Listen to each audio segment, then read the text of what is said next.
Hello दोस्तों, नमस्कार, सत श्री अकाल। मैं आपका दोस्त तेरा। और जैसा कि आप सभी जानते हैं कि हमारी हर एक नई एपिसोड में ऐसी कहानी होती है जो सच्ची घटना पे आधारित होती है। आज की भी कहानी जो है बहुत ही दिल दहलाने वाली है। तो दोस्तों, ये कहानी उन्नाव यूपी की है, जहाँ पे दो सगे भाई बहन और एक माँ रहती है। माँ अपने बाल बच्चों के लिए बहुत ही परिश्रम करती है। उनके पति का देहांत कुछ दिन पहले ही हो जाता है। और जो सगे भाई बहन होते हैं, उन्नाव यूपी की कहानी है।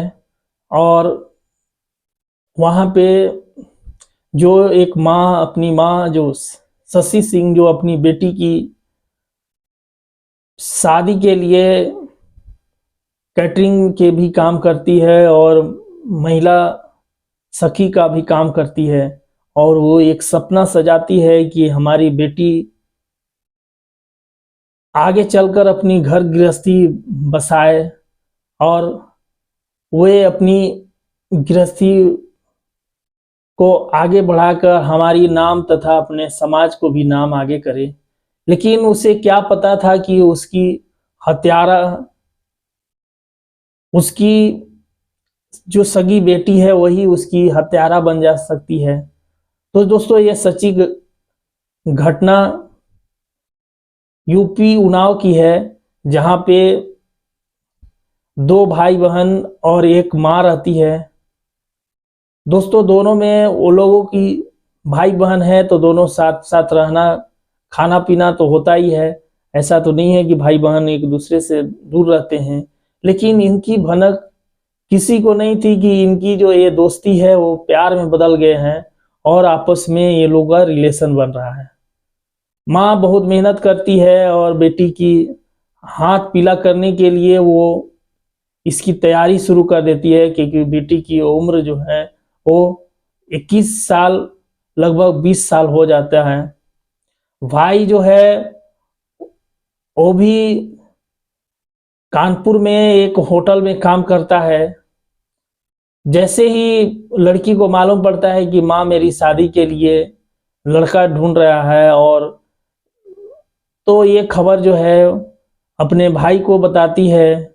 भाई या प्रेमी, और ये इस खबर को बताती है। लेकिन जब माँ को ये पता चलता है, लड़की स्टार्टिंग में मना करने का भी कोशिश करती है, लेकिन माँ, जो माँ होती है, उसे सामाजिक दायित्व और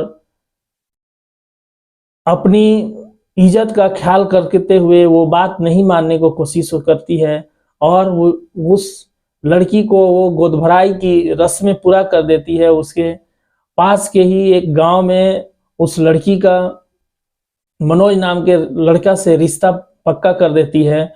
और अपनी बेटी की आगे की जिंदगी के लिए, अपनी बेटी को आगे की जिंदगी के लिए वो सपने संजोए हुए अपनी सामाजिक कर्तव्य को पूरा करने के लिए वो अपनी जीत पे अड़ी रहती है। और जैसे ही यह बात लड़की जो है अपने भाई को बताता है, भाई को भी बहुत बुरा लगता है। और वो कानपुर से ही एक चाकू खरीद के अपनी मर्डर की मानसा लिए हुए घर आती है।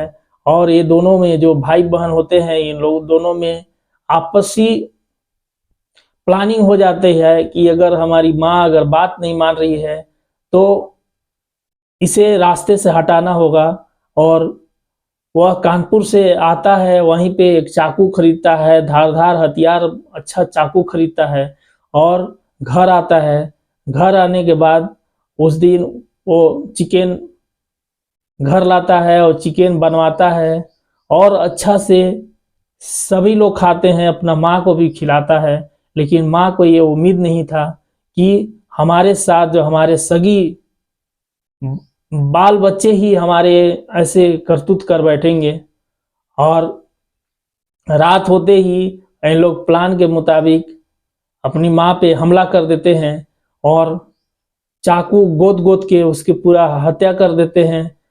और जब इन लोगों को ये शक होता है कि ये पूरी तरह से मरी है या न मरी है, तो उन्हें तकिया रख के भी उसकी पूरी तरह से उसे तकिया से भी दबा के और उसे मौत के घाट उतार देते हैं। और ये दोनों हद तो तब हो गई कि और ये दोनों घर छोड़कर फरार हो जाते हैं। और रास्ते में सिंदूर लेके वो अपनी बहन को मांग में सिंदूर भी डाल देता है। और